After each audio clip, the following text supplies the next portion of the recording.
بسم اللہ الرحمن الرحیم۔ عقود التبرع کورس کی آج ہماری تیسری کلاس ہے، اور جیسے گزشتہ کل کی کلاس میں ہم نے ہبہ اور گفٹ کے بنیادی احکام اور اصول و ضوابط شروع کیے تھے، تو ہبہ کے جو نکات تھے اس میں ہم نے پہلے 3 نکات مکمل کر لیے تھے۔ چوتھا نکتہ تھا ہبہ کی اقسام، ہبہ کی قسمیں۔ اس میں ہم نے پہلے 3 جو مختصر سے اور آسان سی قسمیں تھی اس کا تذکرہ کر لیا تھا۔ آج ہم چوتھی قسم سے آگے اس کو لے کر چلتے ہیں۔ تو چوتھی قسم ہے دین کا ہبہ۔ دین کا مطلب سمجھیے آپ پہلے، 2 چیزیں الگ الگ ہیں۔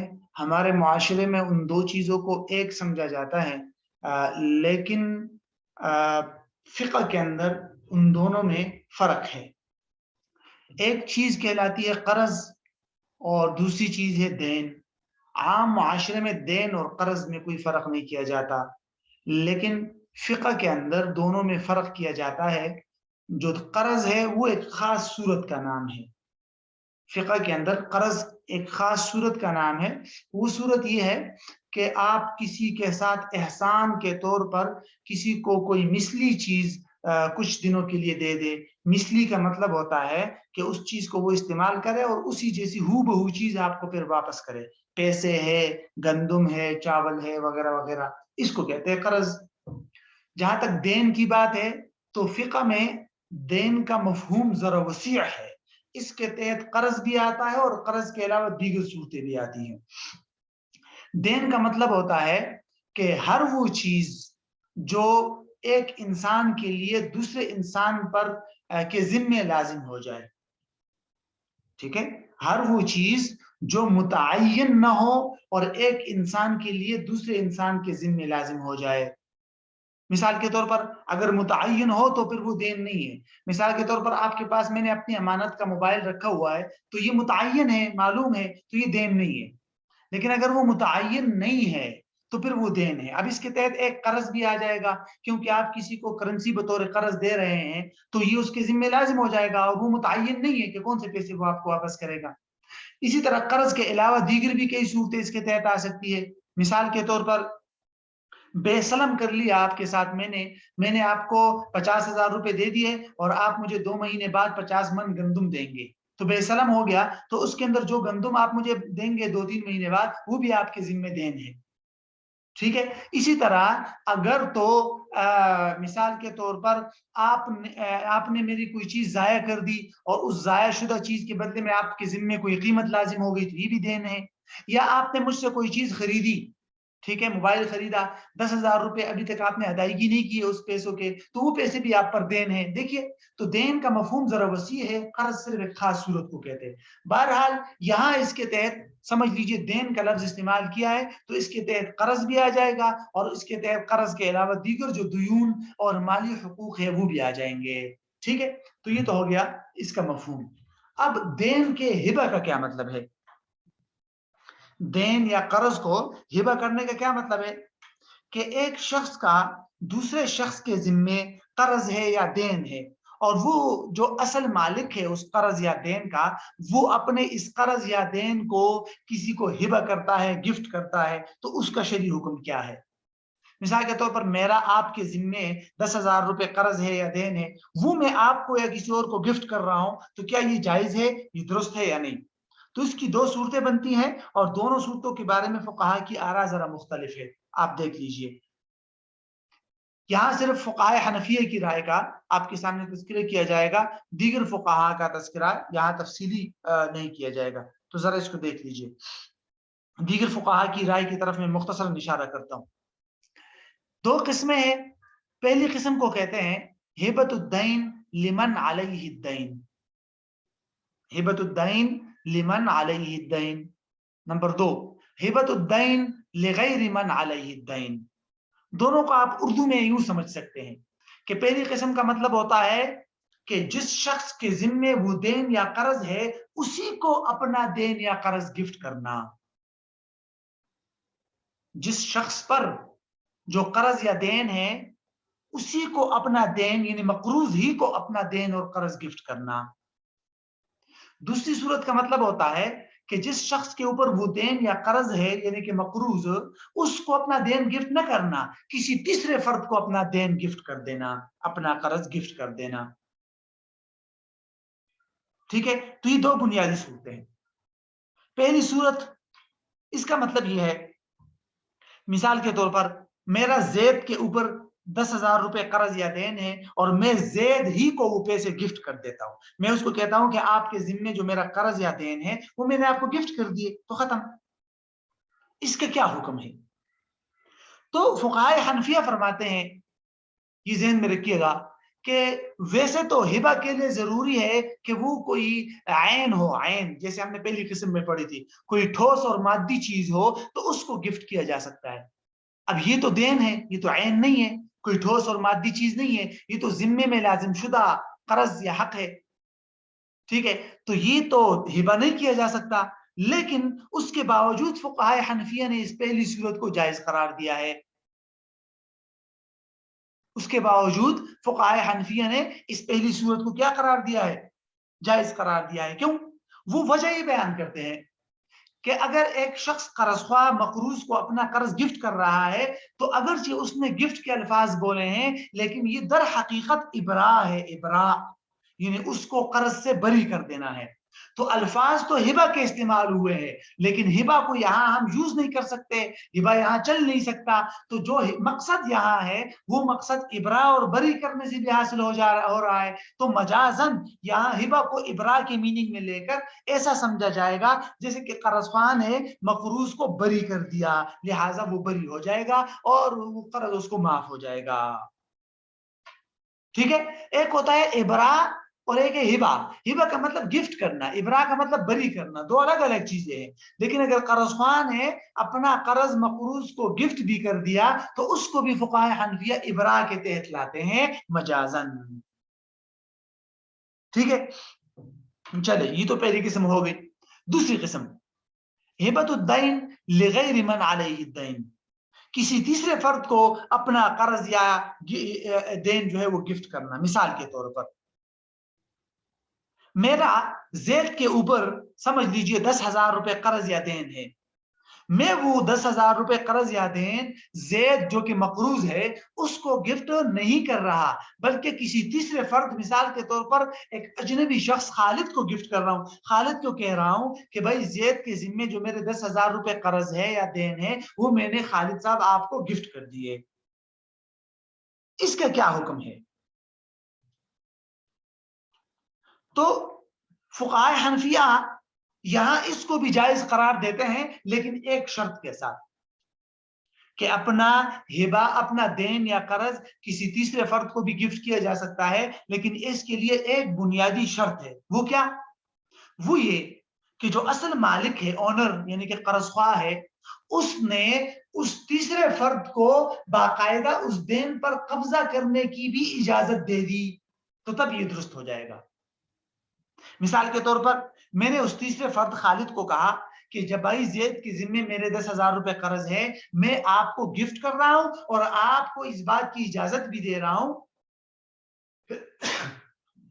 کہ آپ جا کر زید سے ان 10,000 روپے پر قرض بھی کرے، قبضہ بھی کرے، اس قرض پر میری طرف سے قبضہ کرے اور پھر اس کو اپنی طرف سے قبضہ کر کے رکھ لے اپنے پاس بطور گفٹ. تو فقہائے حنفیہ کہتے ہیں یہ درست ہے. کیوں؟ اس لیے کہ وہ جو خالد یا تیسرا شخص ہے وہ جائے گا اور مقروض یعنی کہ زید سے پہلے قبضہ کرے گا میرے نائب بن کر، میری طرف سے قبضہ کرے گا اور پھر اس پر قبضہ کر کے اپنے پاس رکھ لے گا بطور گفٹ. تو اس کو بھی فقہائے حنفیہ نے جائز قرار دیا ہے اس ایک شرط کے ساتھ. لیکن اگر اس نے یہ نہیں کہا کہ جاؤ تم قبضہ کرو بلکہ کہا کہ میں خود قبضہ کر کے آپ کو دے دوں گا تو پھر ایسی صورت میں یہ ہبہ درست نہیں ہوا. بعد میں جب وہ خود قبضہ کر کے دے دے گا تو الگ بات ہے لیکن ابھی درست نہیں ہوگا.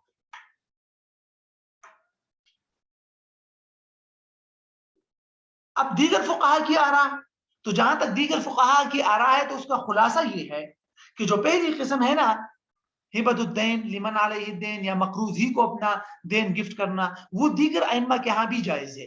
لیکن جو دوسری قسم ہے یہ جیسے کہ میں نے آپ کو بتا دیا فقہائے حنفیہ کے ہاں ایک شرط کے ساتھ جائز ہے، اسی طرح فقہائے مالکیہ اور شافعیہ کی بھی ایک ایک رائے کے مطابق یہ درست ہے. لیکن فقہائے حنابلہ اور فقہائے شافعیہ کی دوسری رائے یہ ہے کہ ہبہ کی یا گفٹ کی دوسری صورت بالکل بھی درست نہیں ہے. فقہائے حنابلہ اور فقہائے شافعیہ کی دوسری رائے کے مطابق یہ دوسری صورت بالکل بھی درست نہیں ہے. تو اگر جھگڑے کا اندیشہ نہ ہو تو پھر جواز کی رائے کو اختیار کیا جا سکتا ہے کہ بھئی یہ جائز ہے. چلے جی اب آتے ہیں ہم پانچویں قسم کی طرف، ہبۃ المشاع. پانچویں قسم کی طرف آتے ہیں مشاع. مشاع کا مطلب میں نے آپ کو پہلے بھی بتایا تھا، اس کا مطلب ہوتا ہے غیر تقسیم شدہ، غیر متعین اور غیر تقسیم شدہ حصہ کسی کو گفٹ کرنا. مطلب اس کا یہ ہے، ٹھیک ہے، غیر تقسیم شدہ اور غیر متعین حصہ کسی کو گفٹ کرنا. فقہ کے اندر اس کے اندر جتنی بھی تفصیلات ہیں اگر آپ اس میں غور کریں گے تو اس کی دو بڑی بنیادی صورتیں سامنے آتی ہے. یہ بہت اہم چیپٹر ہے اور آج کل اس کی بڑی ضرورت پڑتی ہے، اس کو ذہن میں رکھیے آپ. تو ہبۃ المشاع کی دو بنیادی صورتیں سامنے آتی ہے. پہلی صورت سمجھیے آپ اس کو، پہلی صورت یہ ہے کہ گفٹ کرنے والا اپنی جائیداد میں سے یا اپنی مملوکہ چیزوں میں سے کسی غیر متعین حصے کو کسی کو گفٹ کرے اور ابھی تک باقاعدہ اس کو الگ کر کے اس کے قبضے میں نہ دے. تو اس کو کہتے ہیں ہبۃ المشاع کی پہلی صورت. میں دوبارہ بتاتا ہوں کہ کوئی شخص ہے وہ اپنی مملوکہ چیزوں میں سے یا اپنی جائیداد میں سے جو بہت زیادہ ہے اس میں سے کوئی غیر متعین لیکن معلوم حصہ کسی کو گفٹ کرتا ہے، لیکن باقاعدہ اس کو الگ کر کے تقسیم کر کے اس کے قبضے میں نہیں دیتا. اس کو کہتا ہے ہبۃ المشاع کی پہلی صورت. مثال، اس کی مثال سمجھیے. والد صاحب ہے، اس کے پاس، والد صاحب کے پاس 15 یا 20 کنال زمین ہے. اس نے اپنے کسی ایک بیٹے کو کہہ دیا، ٹھیک ہے، کسی ایک بیٹے کو کہا کہ بیٹے یہ جو میرا 20 کنال زمین ہے اس میں سے 2 کنال میں نے آپ کو گفٹ کر دیا. اب یہ ہبۃ المشاع ہے. کیوں کہ والد صاحب نے 2 کنال زمین تو معلوم ہے مقدار میں، لیکن وہ متعین نہیں ہے کہ کون سے 2 کنال، باقاعدہ تقسیم کر کے الگ کر کے متعین کر کے بیٹے کو قبضے میں نہیں دیا. تو یہ ہے ہبۃ المشاع کی پہلی صورت. ٹھیک ہے، دوسری صورت سمجھ لیجیے آپ، ہبۃ المشاع کی دوسری صورت. ہبۃ المشاع کی دوسری صورت یہ ہے کہ کوئی شخص ہے وہ ایک سے زیادہ افراد کے درمیان اپنی کوئی چیز ایک سے زیادہ افراد کو گفٹ کرتا ہے، ہبہ کرتا ہے، لیکن ہر ایک کا حصہ جدا جدا کر کے ہر ایک کو الگ الگ نہیں دیتا بلکہ سب کو کہہ دیتا ہے کہ بھئی تمہارا اتنا حصہ، تمہارا اتنا، تمہارا اتنا، اور تقسیم کر کے الگ کر کے نہ دے.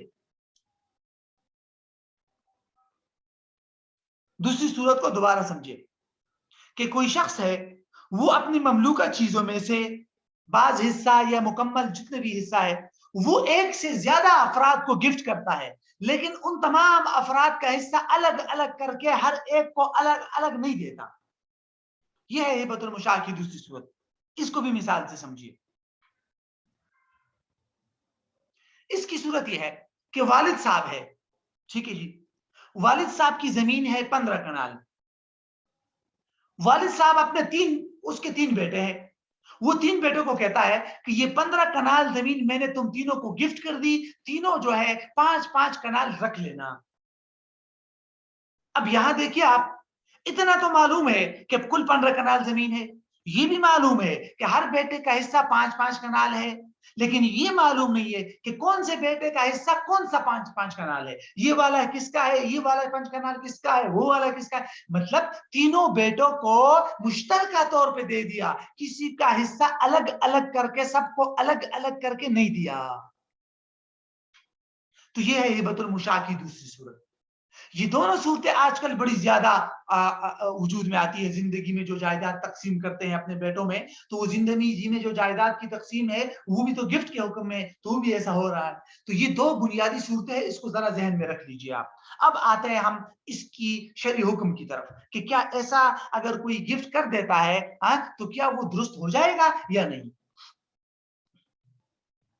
حنفیہ کے بارے میں ہم نے پیچھے پڑھا تھا کہ حنفیہ کے ہاں جو چیز قابل تقسیم ہو، جیسے زمین وغیرہ ہے، تقسیم کے قابل ہو، ڈیوائڈ ایبل ہو، اس کو باقاعدہ الگ الگ کر کے قبضے میں دینا ضروری ہے، ورنہ ہبہ درست نہیں ہے. تو یہ جو ہبۃ المشاع کی دو صورتیں ہم نے پڑھی، حنفیہ کے ہاں یہ دونوں صورتیں درست نہیں ہے، اور بیٹا جو ہے یا بیٹے اس چیزوں کا یا جائیداد کے مالک نہیں بنیں گے حنفیہ کے ہاں. مثال کے طور پر پہلی صورت میں اگر باپ نے اپنے بیٹے کو کہہ دیا ہو کہ میری جائیداد میں 2 کنال آپ کی، پھر باپ مر گیا اور باپ کے مرنے تک بیٹے نے اس حصے پر الگ سے قبضہ کر کے اس کو جدا نہیں کیا، باپ نے اس کو نہیں دیا، تو بیٹے کے لیے وہ ہبہ درست نہیں ہے، وہ تمام ورثاء کا حق ہے. اسی طرح دوسری صورت میں آ جائیے کہ باپ نے 3 بیٹوں کو کہہ دیا تھا کہ 15 کنال تم تینوں کیا ہے، اور باپ مر گیا اور ہر ایک کا حصہ الگ الگ کر کے نہیں دیا، تو بھی یہ گفٹ درست نہیں ہے حنفیہ کے ہاں. اور یہ جو 15 کنال زمین ہے، اگر اس باپ کے دیگر وارث بھی ہے، بیٹیاں وغیرہ، تو سب کو وراثت کے مطابق ملے گا، یہ گفٹ درست نہیں ہے فقہائے حنفیہ کے ہاں. فقہائے حنفیہ کے ہاں یہ بھی ہے کہ اگر تینوں بیٹوں نے قبضہ کر لیا تھا باپ کی زندگی میں، تینوں بیٹوں نے اس 15 کنال زمین پر قبضہ کر لیا، لیکن بیٹوں نے باپ کی زندگی میں تقسیم کر کے الگ الگ نہیں کیا، تو بھی گفٹ درست نہیں ہے. گفٹ کے درست ہونے کا ایک ہی طریقہ ہے حنفیہ کے ہاں، وہ کیا کہ باپ کے مرنے سے پہلے بیٹوں نے ہر ایک حصہ الگ الگ کر کے تقسیم کر دیا، ہر بیٹے نے اپنے حصے پر قبضہ کر کے اس کو اپنے اختیار میں لے لیا، اور باپ زندہ ہے دیکھ رہا ہے، تو پھر ٹھیک ہے، پھر گفٹ درست ہو گیا. اب اس میں دیگر ورثاء کا حق نہیں ہے اگر باپ مرے. ٹھیک ہے، تو یہ ہے فقہائے حنفیہ کی رائے. اچھا جی، دیگر فقہا عمومی طور پر ہبۃ المشاع کی اجازت دیتے ہیں. دیگر فقہا کے ہاں ہبۃ المشاع کی کیا ہے؟ اجازت ہے. وہ کہتے ہیں کہ اگر ائمہ ثلاثہ کے ہاں اگر کسی نے اس طرح غیر مشترک حصہ انڈیوائڈڈ حصہ بھی گفٹ کر دیا تو ٹھیک ہے، ہو جائے گا. باپ نے کہا بیٹے کو کہ بھئی میری 10 کنال زمین میں سے 2 کنال تمہاری ہے، ابھی الگ کر کے نہیں دیا، تب بھی ائمہ ثلاثہ کے ہاں یہ گفٹ درست ہے. وہ یعنی ہبۃ المشاع کی جو 2 صورتیں میں نے آپ کو بتائی تھی نا، تو دیگر ائمہ کے ہاں اس کو تقسیم کرنے سے پہلے بھی وہ گفٹ درست ہو جاتا ہے. اچھا جی، اب یہ تو ہوگی فقہا کی آراء کا اختلاف. ٹھیک ہے، لیکن ہمارے ہاں جو بعد کے متاخرین ہیں، شیخ انور شاہ کشمیری رحمہ اللہ، انہوں نے فیض الباری کے اندر بھی یہ نقطہ ذکر کیا ہے. ٹھیک ہے، اسی طرح جامعہ دارالعلوم کراچی کے کچھ فتاوا کو مد نظر رکھا جائے تو ان علماء کی رائے کا رزلٹ اور خلاصہ یہ ہے کہ وہ کہتے ہیں کہ حنفیہ نے جو قابل تقسیم اور غیر قابل تقسیم چیزوں میں یہ جو الگ الگ حکم بتایا ہے، یہ اجتہادی ہے، یہ کوئی نص کے اندر نہیں آیا. ایک بات. دوسری بات یہ ہے کہ ہبۃ المشاع کی جو دوسری صورت میں نے آپ کو بتائی تھی، دوسری صورت کون سی تھی کہ ایک آدمی ہے وہ اپنی چیز کئی افراد کو مشترک طور پر گفٹ کر دے اور ان کو قبضے میں دے دے. باپ نے بیٹوں کو کہا کہ 15 کنال زمین تمہاری ہے. اب اس میں باپ کی شرکت نہیں ہے، یعنی گفٹ دینے والے کی شرکت نہیں ہے. جن لوگوں نے گفٹ لی ہوئی ہے وہ 3-4 بیٹے آپس میں مشترک ہے. باپ کا تو چلے گئے، باپ نے تو 15 کے 15 کنال مکمل دے دیے، ہے نا. تو یہ جو دوسری صورت میں نے آپ کو بتائی تھی، یہ صرف امام ابو حنیفہ رحمہ اللہ کے یہاں درست نہیں ہے. امام ابو یوسف اور امام محمد جو حنفیہ میں سے ہیں، ان کے ہاں یہ دوسری صورت درست ہے، وہ اس کو ہبۃ المشاع نہیں سمجھتے. یہ پوائنٹ بھی ذہن میں رکھ لے. تو اب خلاصہ کیا نکلا؟ تو اب علماء فتویٰ یوں دیتے ہیں کہ اگر ہبہ کی جو پہلی صورت ہے دو صورتوں میں سے وہ تو درست نہیں ہے کہ باپ نے بیٹے کو کہا کہ میری ان 15 کنال زمین میں سے 2 کنال آپ کی ہے اور ابھی باپ نے اس کے لیے الگ کر کے نہیں دیا اور باپ کا انتقال ہو گیا تو وہ ہبہ درست نہیں ہے, وہ تمام ورثاء میں تقسیم ہوگا, وہ بیٹا اس کا مالک نہیں.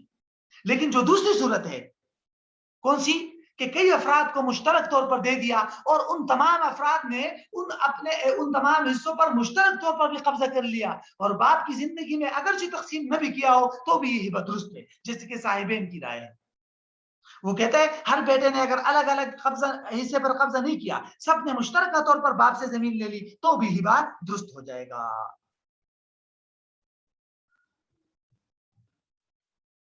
ٹھیک ہے, تو یہ بات آپ ذہن میں رکھ لیجئے گا. تو یہ ہے بنیادی خلاصہ ہبۃ المشاع کے احکامات کا.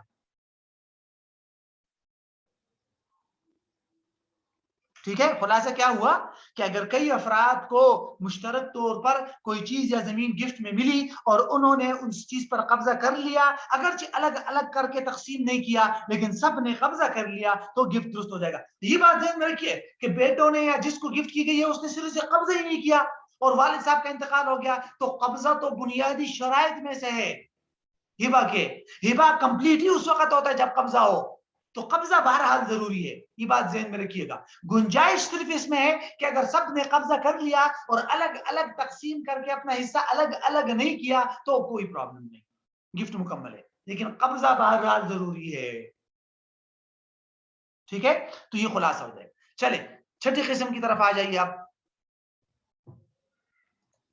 ہبۃ المجہول.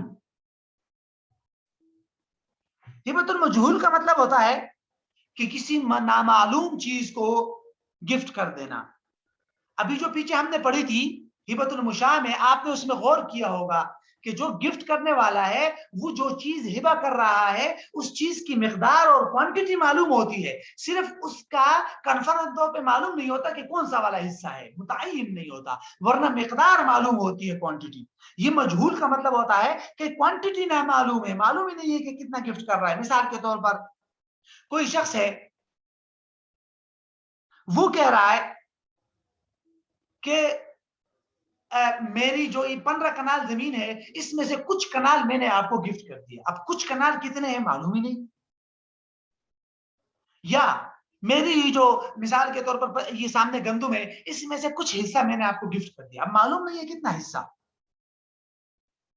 تو اس سلسلے میں فقہاء کی آراء مختلف ہے. فقہاء حنفیہ, فقہاء شافعیہ اور فقہاء حنابلہ, ان سب کی رائے یہ ہے کہ مجہول چیز کا گفٹ درست نہیں ہے, بعد میں جھگڑا ہو سکتا ہے. جس کو گفٹ کیا گیا وہ زیادہ حصہ لے گا اور جس نے گفٹ کیا ہے وہ کم دے گا, یا اس طرح جھگڑا ہو سکتا ہے, تو اس لیے یہ درست نہیں ہے. ہاں البتہ فقہاء مالکیہ نہیں فقہاء مالکیہ کے ہاں تو درست نہیں ہے. فقہاء سمجھ لیجئے حنابلہ کے ہاں, فقہاء مالکیہ شافعیہ اور حنابلہ کے ہاں درست نہیں, اور فقہاء حنابلہ کے ہاں مجہول چیز کا گفٹ کرنا درست ہے بشرط کہ وہاں جھگڑا نہ ہو. اگر جھگڑا پیدا ہو رہا ہے تو پھر ان کے ہاں وہ بھی درست نہیں. تو بہرحال علماء نے راجح اسی کو قرار دیا کہ جس شخص نے مجہول چیز کا گفٹ کیا ہے وہ کمپلیٹ اور درست نہیں ہے, اس کو کہا جائے گا یا تو صاف صاف بتا دو کتنی مقدار, اور اگر نہیں بتائے گا تو کوئی گفٹ درست نہیں ہوگا, وہ گفٹ سرے سے درست نہیں ہے. ٹھیک ہے, چلے جی, یہ تو ہو گیا ہبۃ المجہول. اب آتے ہیں مریض کا ہبہ.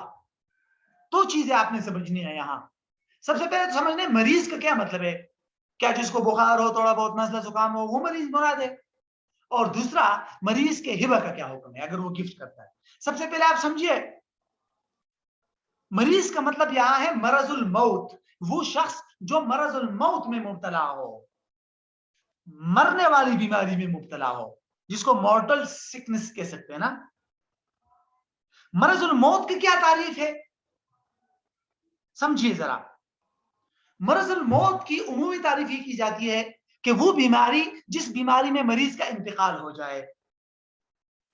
ٹھیک ہے, یہ تو آسان سی ہے, مطلب اس کا آسان سے سمجھ آ گیا کہ بھئی ایک مریض بیمار ہو گیا مثال کے طور پر آج, اور اسی بیماری میں 2 ہفتے بعد اس کا انتقال ہو گیا, تو یہ جو 2 ہفتے تک وہ بیمار رہا ہے یہ مرض الموت ہے. لیکن کبھی تو ایسا بھی ہو سکتا ہے، اب کینسر ہے، اس کو مرض الموت سمجھا جاتا ہے، لیکن کبھی کبھی اس کے لیے مریض جو ہے وہ 3-4 سال 5-6 سال تک زندہ ہوتا ہے، اور کچھ نہ کچھ بیچ میں نارمل بھی ہو جاتا ہے. تو ایسی صورت میں پھر کس مرض کو مرض الموت کہیں گے؟ تو اس کے لیے علماء نے ایک شرط لگائی ہے، وہ یہ کہ بھئی جس بیماری میں مریض کا انتقال ہو جائے اور 1 سال کے اندر اندر انتقال ہو جائے. اگر مریض کا مرض 1 سال سے زیادہ ہو گیا تو پھر 1 سال تک جو ہے اس کو مرض تو سمجھا جائے گا. 1 سال سے زیادہ والے حصے اگر زیادہ مثال کے طور پر 3-4 سال ہو گئے تو ان مکمل 3-4 سالوں کو مرض الموت نہیں کہیں گے. پھر ایسی صورت میں کس کو مرض الموت کہیں گے؟ مثال کے طور پر ایک مریض ہے 1 جنوری 2015 کو کینسر کی بیماری میں مبتلا تھا، 1 جنوری 2021 کو انتقال ہو گیا، تو اب کب سے اس کا مرض الموت سٹارٹ ہوگا؟ اب 1 سال سے تو زیادہ ہو گیا. تو وہ کہتے ہیں کہ آخر میں جب سے اس کی بیماری زیادہ ہوئی، کنڈیشن خراب ہو گیا اور اس خرابی میں اس کے انتقال ہو گیا، اس وقت کے بعد سے اس کو مرض الموت کہیں گے. تو یہ 2 پوائنٹ آپ نے ذہن میں رکھنے ہیں. نمبر 1، جس مرض میں مریض کا انتقال ہو جائے وہ مرض الموت ہے. اگر وہ مرض 1 سال سے زیادہ ہو گیا تو اس مکمل 1 سال سے زیادہ عرصے کو مرض الموت کا وقت نہیں کہیں گے، بلکہ آخر میں جب اس کا مرض زیادہ ہوا اور اس کا انتقال ہوا، اس زیادتی کے وقت سے آخر تک اس کا مرض الموت کہیں گے. میں نے جو آپ کو مثال دی تھی، اگر 1 جنوری 2015 کو بیمار ہوا تھا، 1 جنوری 2021 کو انتقال ہوا، تو دیکھیں گے کب زیادہ کنڈیشن زیادہ خراب کب ہوئی. تو دیکھا ہم نے کہ وہ سمجھ لیجیے ستمبر یا اگست 2020 کو کنڈیشن زیادہ خراب ہوئی تھی، تو اس کے بعد والا وقت جو ہے وہ مرض الموت ہوگا. اس کی تفصیلات فقہ کی کتابوں میں ملتی.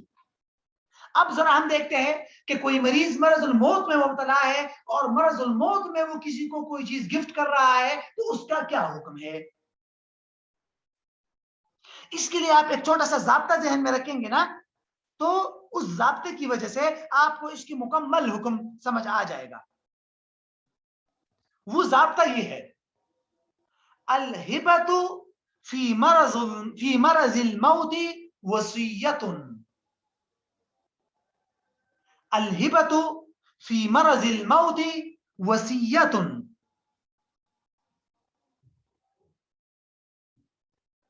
کیا ہے کہ مرض الموت میں اگر کوئی شخص گفٹ کرتا ہے، ہبہ کرتا ہے، تو وہ ہبہ وصیت کے حکم میں ہے اور اس پر وصیت کے احکامات لاگو ہوں گے.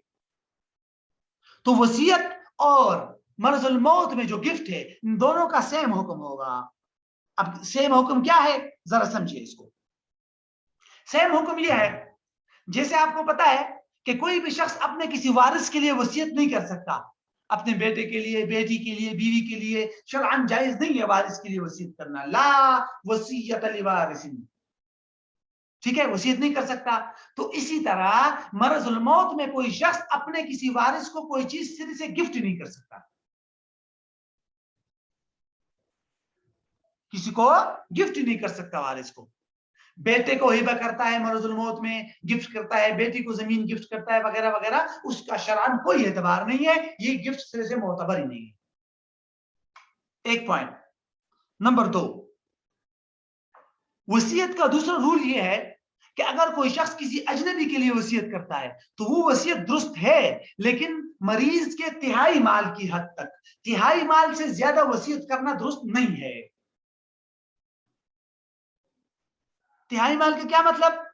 1.3، یعنی جو شخص وصیت کر رہا ہے وہ اپنے تمام مالوں میں سے ثلث، یعنی مکمل مال کو 3 حصے کرے، 33%، اتنا وصیت کر سکتا ہے، اس سے زیادہ نہیں. تو یہی حکم مرض کے اندر گفٹ کا بھی ہے. اگر کوئی شخص کسی اجنبی کو مرض الموت میں گفٹ کر رہا ہے، اجنبی شخص کو، تو وہ زیادہ سے زیادہ کتنا گفٹ کر سکتا ہے؟ اپنی مملوکہ چیزوں میں سے 33% تک، بس 33% سے زیادہ گفٹ نہیں کر سکتا. اگر کوئی کرے گا 33% سے زیادہ گفٹ، تو وہ گفٹ دیگر ورثاء کی اجازت پر موقوف ہوگا. اگر انہوں نے اجازت دے دی سب نے تو ٹھیک، اگر انہوں نے اجازت نہیں دی تو یہ 33% سے زیادہ والا گفٹ درست نہیں ہے. تو یہ ہے مرض الموت میں ہبہ کرنے کا حکم.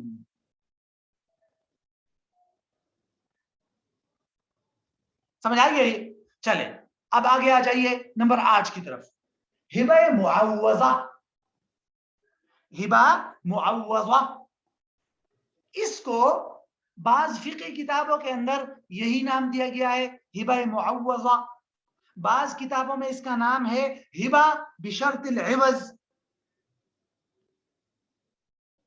ہبہ بشرط العوض، اور بعض کتابوں میں اس کا نام ہے ہبۃ الثواب، سا کے ساتھ، سا۔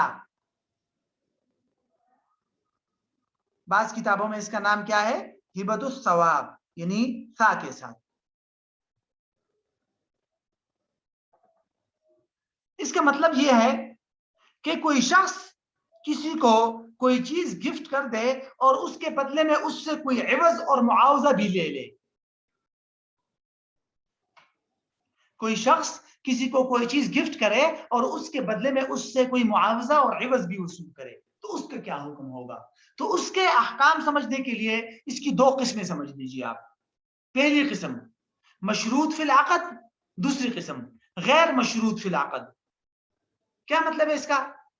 پہلی صورت کا مطلب یہ ہے کہ کوئی شخص کسی کو کوئی چیز گفٹ دیتے وقت باقاعدہ یہ شرط لگائے کہ میں آپ کو یہ چیز بطور گفٹ دے رہا ہوں، لیکن شرط یہ ہے کہ تم بھی مجھے کوئی چیز گفٹ کرو گے، یا اتنے پیسے گفٹ کرو گے، یا اپنا موبائل دو گے۔ باقاعدہ عوض اور معاوضے کی شرط لگا کر، کنڈیشن لگا کر کوئی چیز گفٹ کرنا، یہ پہلی صورت ہے۔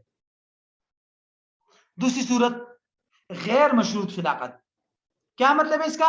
کوئی شخص کسی کو کوئی چیز گفٹ کرتے وقت شرط تو نہ لگائے کہ میں آپ کو یہ شرط پر گفٹ کر رہا ہوں کہ آپ بھی مجھے کوئی چیز دو گے، کوئی شرط نہ لگائے، بس ایسے ہی گفٹ دے دیا۔ لیکن جس شخص نے گفٹ لیا تھا اس نے اس کے گفٹ کے بدلے میں اس کو کوئی چیز دے دی، اور اس کو وداؤٹ اینی کنڈیشن، بغیر کسی شرط کے اس کو اپنے گفٹ کے بدلے میں کوئی چیز مل گئی، ویسے ہی مل گئی، اس کو کہتے ہیں غیر مشروط فی العقد۔ اب دونوں کیا حکم الگ الگ سمجھ لیجیے آپ۔ مشروط فی العقد، مشروط فی العقد یہ ہے کہ جسے میں نے آپ کو بتا دیا کہ میں آپ کو اپنا موبائل گفٹ کرتے ہوئے یہ شرط لگاؤں کہ بھائی صاحب میں آپ کو یہ موبائل گفٹ کروں، لیکن شرط یہ ہے کہ تم مجھے 10,000 روپے گفٹ کرو گے، یا تم مجھے بھی اپنی کوئی چیز دو گے۔ تو اس کا حکم فقہا نے یہ لکھا ہے کہ اگر جس معاوضے کی شرط لگائی ہے اگر وہ معاوضہ معلوم ہے، کوانٹٹی مقدار میں معلوم ہے، تو یہ درست ہے، لیکن یہ بے کے حکم میں ہوگا۔ یہ ایسا ہے جیسے خرید و فروخت۔ میں نے آپ کو کہہ دیا کہ یہ موبائل میں آپ کو گفٹ کر رہا ہوں، لیکن شرط یہ ہے کہ تم مجھے 20,000 روپے گفٹ کرو گے، تو یہ درست ہے، لیکن یہ ہبہ اور گفٹ نہیں ہے، یہ بے ہے۔ آپ سے میں نے 20,000 روپے بطور قیمت لے لی اور آپ کو موبائل دے دیا، اس پر تمام احکام بے کے لاگو ہوں گے۔ اور اگر جس معاوضے کی شرط لگائی ہے اگر وہ معلوم نہیں ہے، مثال کے طور پر میں آپ کو کہہ رہا ہوں کہ بھائی یہ جو موبائل میں آپ کو گفٹ کر رہا ہوں، اس کے بدلے میں تم مجھے اپنی کوئی بھی چیز گفٹ کر کے دے دینا۔ اب معلوم نہیں ہے کہ کون سی چیز، شرط تو لگائی لیکن نامعلوم چیز کی، تو ایسی صورت میں فقہائے شافعیہ اور حنابلہ کے ہاں یہ ہبہ سرے سے باطل ہے، اور فقہائے حنفیہ اور مالکیہ کی رائے یہ ہے کہ نو بھائی، یہ ہبہ درست ہے، اور جو اس میں اضافی کنڈیشن لگائی ہے نا کہ تم مجھے اپنی کوئی بھی چیز گفٹ کر کے دے دینا، تو یہ اضافی شرط ختم ہو جائے گی، اس شرط پر عمل کرنا ضروری نہیں ہوگا اور موبائل کا گفٹ درست ہو جائے گا۔ اور جو اضافی فضول قسم کی شرط لگائی ہے اس پر عمل کرنا ضروری نہیں ہے، اور یہ بے بھی نہیں۔ ٹھیک ہے، یہ تو ہوگی پہلی قسم کا حکم مشروط فی العقد۔ اب آ جائیے غیر مشروط فی العقد کی طرف۔ دوسری قسم کہ میں نے آپ کو کوئی موبائل گفٹ کر دیا، آپ پر میں نے کوئی بھی شرط نہیں لگائی کہ بھئی تم بھی مجھے 20,000 روپے گفٹ کرو گے یا تم بھی مجھے کوئی چیز گفٹ کرو گے۔ ٹھیک ہے، تو ایسی صورت میں اصل حکم تو یہ کہ جائز ہے۔ میں نے آپ کو موبائل گفٹ کر دیا، کل آپ نے آ کر مجھے اپنا کوئی موبائل گفٹ کر دیا، یا آپ نے مجھے گھڑی گفٹ کر دی، تو کیا خرابی ہے اس میں؟ شرعاً تو جائز ہے۔ یعنی میں نے آپ کو آج اپنا موبائل گفٹ کر دیا وداؤٹ اینی کنڈیشن، بغیر کسی شرط کے، اور کل آئے آپ اور آپ میرے لیے گھڑی لے کر آئے، آپ نے مجھے گھڑی گفٹ کر دی، تو یہ درست ہے، شرعاً جائز ہے۔ لیکن یہاں آپ نے ایک اور نقطہ سمجھنا ہے، وہ یہ، اس کو ذرا ہٹ کے سمجھیے آپ۔ ایک اہم اصول ہے فقہا کے ہاں کہ جب کسی انسان کو اپنے گفٹ والی چیز کے بدلے کوئی معاوضہ مل جائے تو ایسا انسان اپنی گفٹ والی چیز واپس وصول نہیں کر سکتا۔ یہ ایک اصول ہے. کیا اصول ہے؟ کہ میں نے آپ کو کوئی چیز گفٹ کر دی اور اس گفٹ کے بدلے میں مجھے آپ نے کوئی چیز دے دی، تو اب میں اپنی گفٹ کی ہوئی چیز آپ سے واپس نہیں لے سکتا، کیونکہ اس کا مجھے معاوضہ مل چکا ہے، عوض مل چکا ہے. تو یہ جو دوسری صورت ہے کہ میں نے آپ کو آج بغیر کسی شرط کے موبائل گفٹ کر دیا، کل آئے آپ اور آپ نے مجھے گھڑی گفٹ کر دی، تو کیا میں آپ سے اپنا موبائل اب واپس لے سکتا ہوں؟ کیونکہ میں نے بغیر کسی کنڈیشن کو آپ کو موبائل دیا تھا. تو کیا میں ہبہ کے اندر رجوع کر کے آپ سے اپنا موبائل واپس لے سکتا ہوں یا نہیں؟ تو اس کا حکم فقہاء نے یہ لکھا ہے کہ اگلے دن جو آپ مجھے گھڑی گفٹ کر رہے تھے، اگر گفٹ کرتے ہوئے آپ نے کہہ دیا کہ بھائی شاہد صاحب یہ آپ نے مجھے موبائل گفٹ کیا تھا اس کے بدلے میں ہے، یا ایسے کچھ قرائن، سائنز، علامات پائی گئی جس سے معلوم ہو گیا کہ آپ جو مجھے گھڑی دے رہے ہیں یہ اس موبائل کے بدلے میں دے رہے ہیں، تو ان تمام صورتوں میں پھر اپنے موبائل آپ سے واپس نہیں لے سکتا، کیونکہ جو مجھے گھڑی ملی ہے وہ مجھے موبائل کے بدلے ملی ہے. اگر علامات سے یا زبانی الفاظ سے ایسے پتہ چل گیا کہ جو مجھے گفٹ مل رہا ہے گھڑی وہ موبائل کے بدلے میں ہے، تو پھر میں آپ سے اپنا موبائل واپس نہیں لے سکتا. لیکن اگر ایسی کوئی علامات نہیں ہے، بس ویسے ہی میں نے آپ کو 1 سال پہلے موبائل دیا تھا، 1 سال بعد آپ کہیں سے آئے اور آپ میرے لیے گھڑی لے کر آئے، اور کوئی علامات، کوئی الفاظ ایسے نہیں ہے جو اس بات پر دلالت کرے کہ یہ اس موبائل کے بدلے میں ہے، تو پھر میں آپ سے اپنا موبائل واپس لے سکتا ہوں. اپنا موبائل جو میں نے آپ کو گفٹ کیا تھا وہ میں نے آپ سے واپس لے سکتا ہوں. کیوں؟ کیونکہ عام اصول یہی ہے کہ ایک انسان جب دوسرے کو کوئی چیز گفٹ کرتا ہے تو وہ چیز اس سے واپس وصول کر سکتا ہے. ہاں کچھ صورتیں ایسی ہے جس میں وہ واپس وصول نہیں کر سکتا، وہ انشاءاللہ آگے آ جائے گی. یہ دیکھیے ہبہ میں رجوع اور موانع رجوع، کہ کب انسان اپنی گفٹ کی ہوئی چیز کے اندر رجوع کر کے واپس لے سکتا ہے، کب نہیں لے سکتا، اس کی مکمل تفصیلات کل آئے گی اگلی کلاس میں انشاءاللہ.